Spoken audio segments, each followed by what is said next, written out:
Hi there guys, Neil at Italia Autos here. Welcome back to another video on my channel. And as you can see behind, the Porsche is in pieces again. Unfortunately, I found another problem which has cost me big.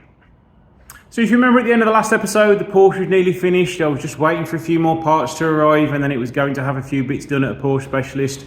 Well, we're now getting on for 6 weeks later. The car went to the Porsche specialist, had those bits done on it, spent another 1,500 quid on that, which wasn't fun. So when I got the car back, I was getting a headlight problem, which I thought might be down to the fact that the windscreen was fitted and the camera hadn't been set up. So another £150 for that, and it was still doing it. So I got it back to the unit, sat on it for a bit. Here's the codes that I was getting, and I was like, it's got to be a ballast or it's got to be a bulb or something like that. So I had a look on the Porsche app where it shows you the exact spec of your car, and I noticed when I looked into it, I'll show you the picture of it now, the headlights are different to what's on the car. So, and then I looked under the actual options list on the car, because you get to see that on the app, and it's got PDSL, Porsche Dynamic Lighting System Plus, and I was like, those aren't those headlights after a little bit of research. So spoke to my friend at Swindon Porsche, and he confirmed that it should have PDSL Plus fitted. So it's got the wrong headlights fitted to it, and you know how expensive Porsche headlights are. So spent a bit of time scouring, trying to find some good condition used ones with all the parts on them, and that came with a big fat zero. So again, spoke to Porsche. Oh yes sir, they're £2,000 each. Okay, so I was like, there's some slightly usable ones on eBay for £1,000 or £1,500, so saving a bit of money. And then I asked the Porsche dealer, well, that £2,000, does that include all the ECUs and everything to control the headlights, which are bolted to the headlights?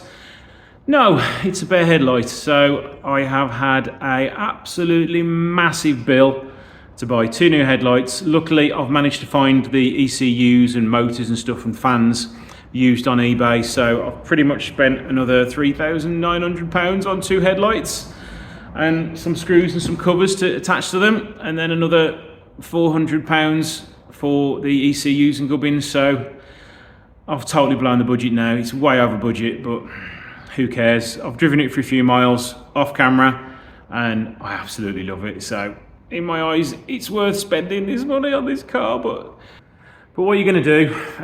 It's part and parcel of taking on a car which has been part repaired.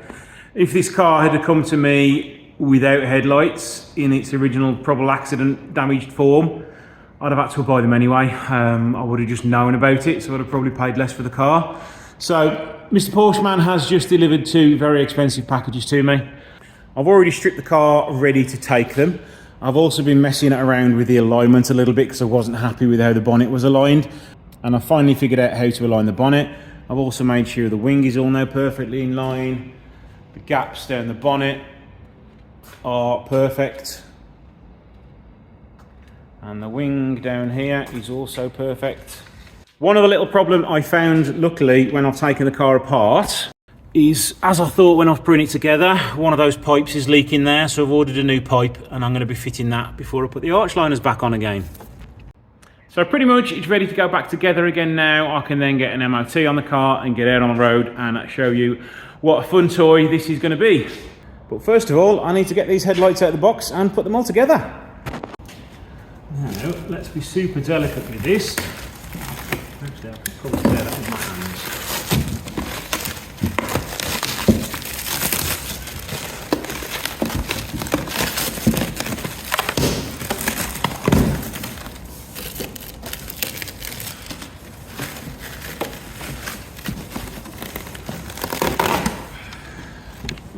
And there we have a super weighty, super expensive headlight. Right, so here is my makeshift workbench while I rebuild these lights. And I'm building them as close to the floor as possible so nothing gets dropped and broken. That goes that way around.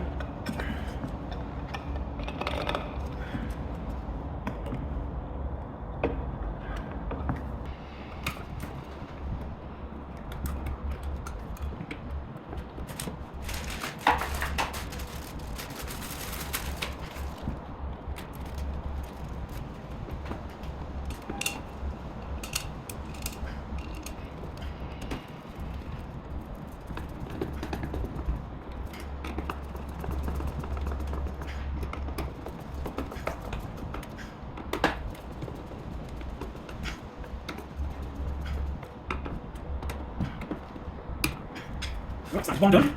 Put it in here.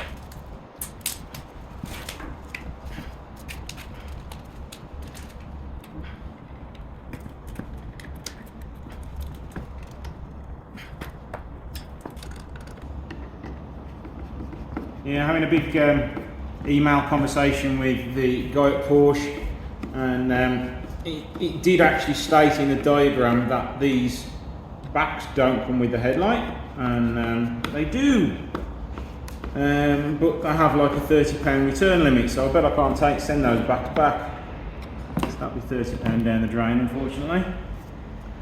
So we've got one headlight done and ready to go back in. Just so you can see, that is the difference in the headlights. They are totally different. I also think I'm going to strip the other one down before I put it in, but as the back was already on, I think these fans are already going to be on there. So when I open the next headlight in a minute, I'm going to take the back off and see if they're in there.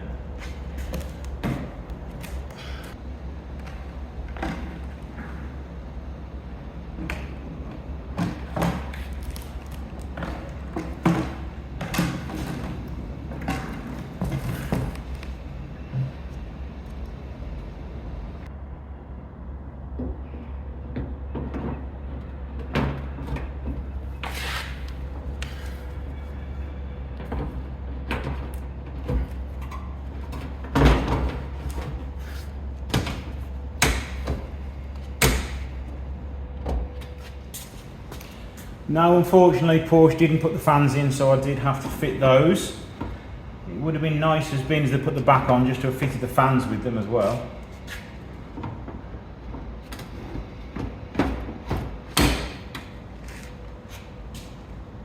They're in. I just need to faff around with all the alignment now. Join me in a minute when hopefully we have two permanently fitted headlights. So there we go, they're all in. All fitting nicely. I'm going to quickly pop the bumper on, just rest it in place so I can plug all the connectors in, otherwise it's going to throw more wobblies, and then see if the code will clear. So fingers crossed, it's £4,500 well spent.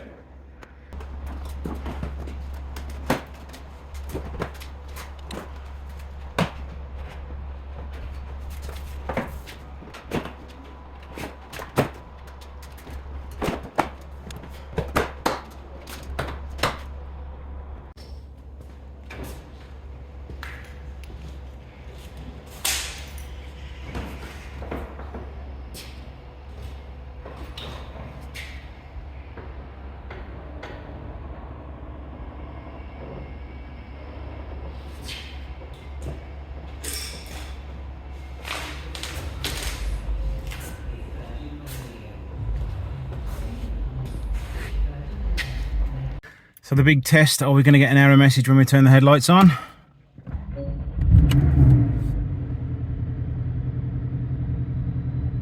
My biggest worry was that I'd spent £4,500 to not fix a problem, but I can relax now, I can unclench my buttocks.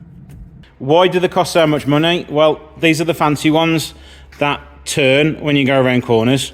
It's like a stupid £2,000 option or something like that, or £1,500 option. I'll have to have another look. But oh, I'm so glad that it is sorted. So we've still got the fault codes on the system at the minute. Let's just take them away, clear the fault codes.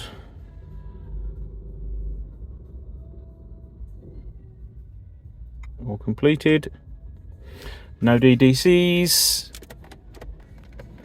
And I can operate the lights and they all work with no errors on the dashboard. Now it's time to sort out this coolant leak. Fingers crossed it comes off. So unfortunately that pipe appears to have welded itself to it. So I've had to take a whole pipe off. Unfortunately, that meant dropping the subframe, undoing the power steering motor, undoing the anti-roll bar link, just so I could get it out. And it was a pain in the backside, to be honest. So I'm now waiting for another coolant pipe to come. So it's going to be a few days later, and hopefully cue to me fitting a brand new cooling pipe. New pipes have just arrived. I'm going to get these fitted off camera because it's dark, it's tight, and there's nothing really for me to film down there. So join me in a few seconds when, fingers crossed, it's all back up and running again. So the final job to do is just add some coolant, and then we can finally go off and drive it. But finally, after 6 months hard work, the vehicle is finally back on the road and I can now start to enjoy it. So let's go and take it for a spin.